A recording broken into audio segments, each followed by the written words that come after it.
Un voto da dare al mercato del Napoli? Allora, ad oggi con l'acquisto del danese 8, però secondo me mancherebbe un vice di Lorenzo. Un parere in generale?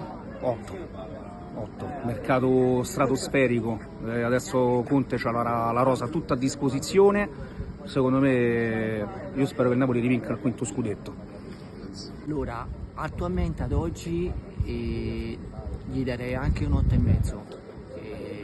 Visto quello che aveva chiesto Conte, il Presidente ha fatto di tutto per accontentarlo.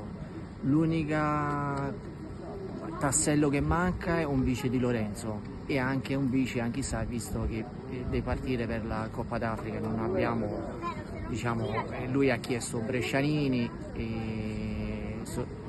ricambio di Anghissà, e poi un vice di Lorenzo aveva chiesto Jalou, ma lì ancora non si trova un'intesa. Speriamo ultimi colpi fino a mezzanotte di riuscire a colmare questi due acquisti, dopo abbiamo una rosa veramente competitiva. Direi un 9. Un 9 perché non abbiamo sostituito appieno Kvaratskhelia secondo me, sulla fascia sinistra. Nuovi acquisti, il ritorno di Elmas come Jolly, Højlund, come se ho pronunciato bene. Discorso con la voce, ma dopo la linguistica siamo così. Un 9, 9 pieno direi. Poi ovviamente la parola aspetta al campo, quest'anno abbiamo 4 competizioni. Un po' c'è la sosta già, purtroppo già dipende dai punti di vista comunque. Vediamo, poi andiamo a Firenze se mi ricordo bene.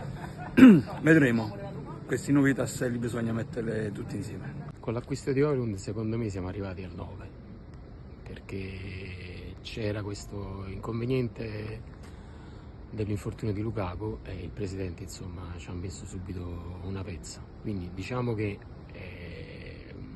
manca qualcosina, però era indispensabile mettere tutte le risorse su Højlund perché abbiamo bisogno di questo attaccante.